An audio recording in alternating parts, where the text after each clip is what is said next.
Happy Halloween, everybody, and I thank you for coming with me on this journey for another solo Call of Cthulhu adventure. This one is Chapter 3 of Alone Against the Flames, in which we find the fate of our hero. Will he or won't he escape Emberhead in one piece? And will he maintain his sanity on this journey of life or death stakes? The skin of your face feels warm. There is a mattress beneath you. You blink against the sunlight. A blurred figure swims in your vision. You're awake! It's May Ledbetter. You shift, and pain racks your body. You feel bruised, and your head throbs. May comes into focus. You're lucky to be alive. A farmer found you in the small hours lying by the road. Patched you up and brought you back on his cart. Said you were in the middle of the woods somewhere. Best take it easy today. I'll look in on you later. The farmer and his cart are long gone, of course. You snooze for a little longer. The Ledbetter kitchen is empty, although bread and eggs have been laid out for you for breakfast. There's a note from May explaining that she has taken Ruth out for a few hours. You make a quiet circuit of the village, pausing in unobtrusive places to watch the villagers. It is rather busy for this time in the morning. Yawning locals stream back and forth along the roads, carrying bundles of split logs to the site of what you've heard referred to as the beacon.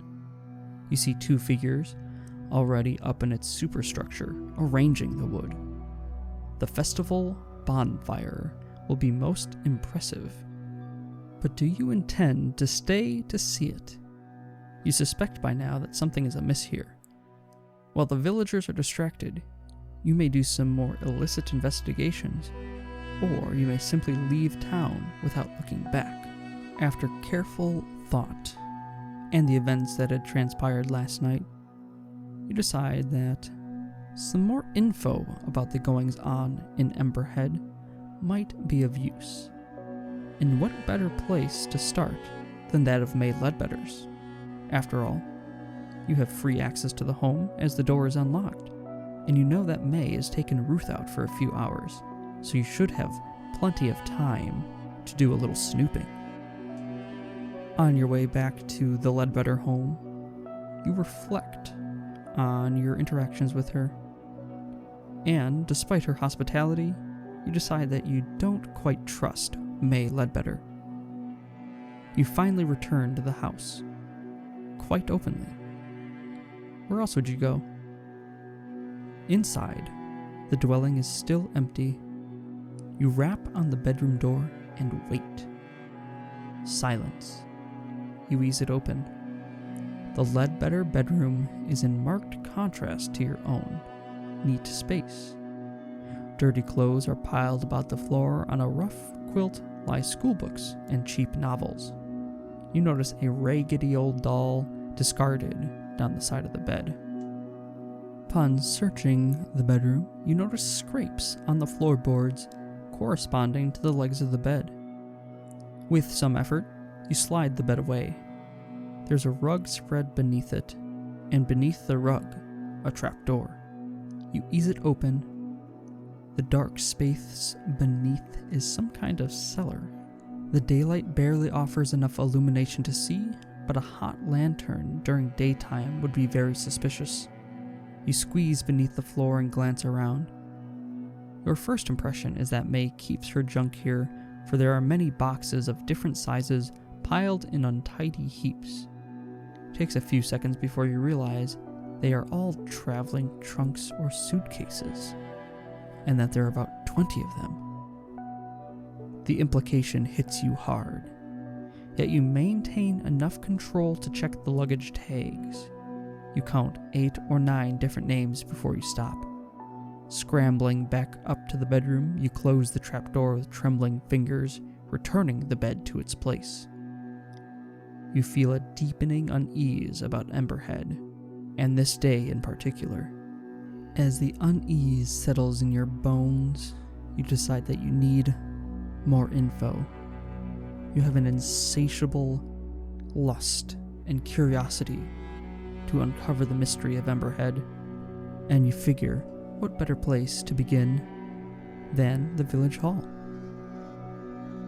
Keeping away from the streets, you skirt the northern cliffs and approach the village hall from the rear.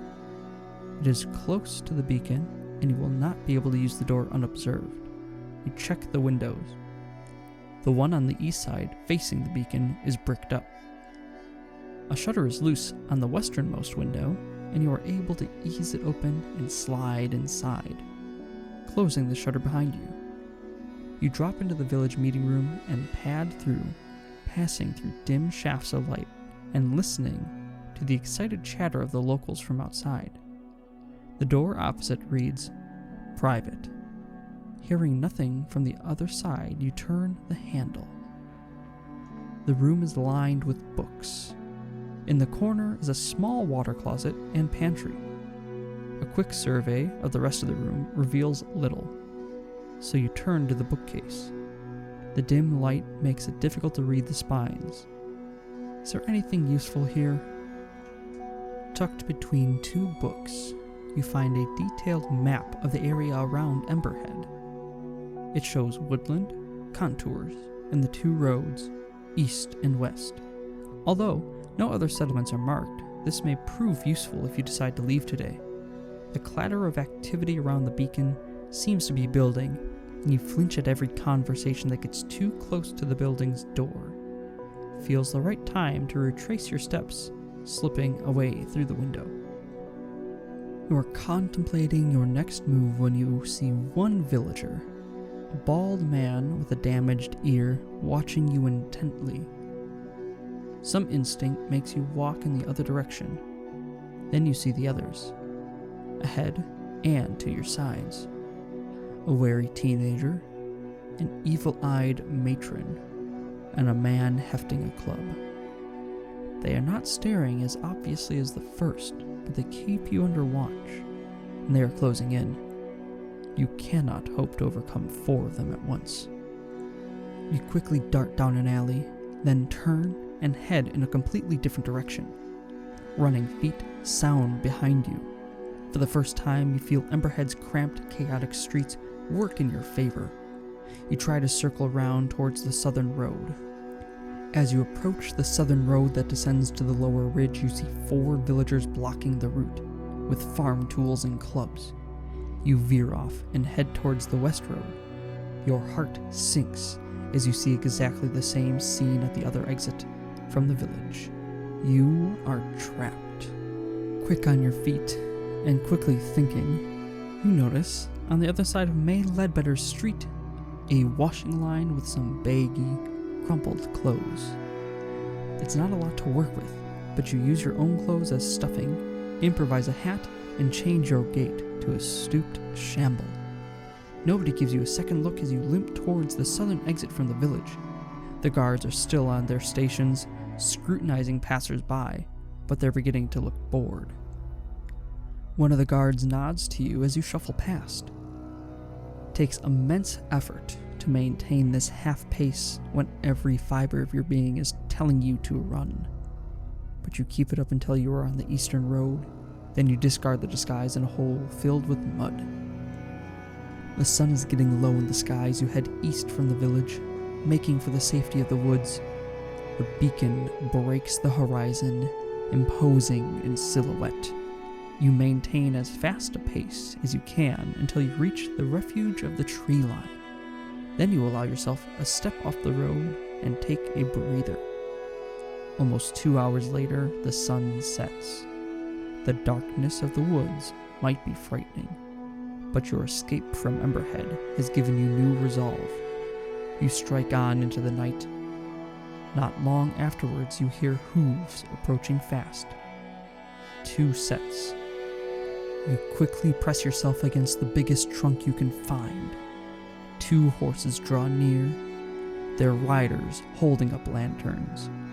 branches cast a maze of shifting shadows across you as they pass. You get a momentary look at the face of one rider. He looks drawn and anxious, and then they head away to the east. Once you are sure they are out of earshot, you make your way through the woods. It seems wise to avoid the road. You emerge onto a hilltop and take a moment to check your bearings. The sun will set in the west behind Emberhead, so you need to head. As you look at the village, several miles away now, you see the beacon ablaze, an orange glow that lights up the sky and the surrounding woodland. Smoke billows towards the heavens where the stars from a twinkling canopy against the midnight blue of eternity. You watch the scene for a few minutes, then turn away to continue your journey. For a moment, you are left with a strange impression. You thought that as you turned, one of the stars above the village moved. But that would be madness.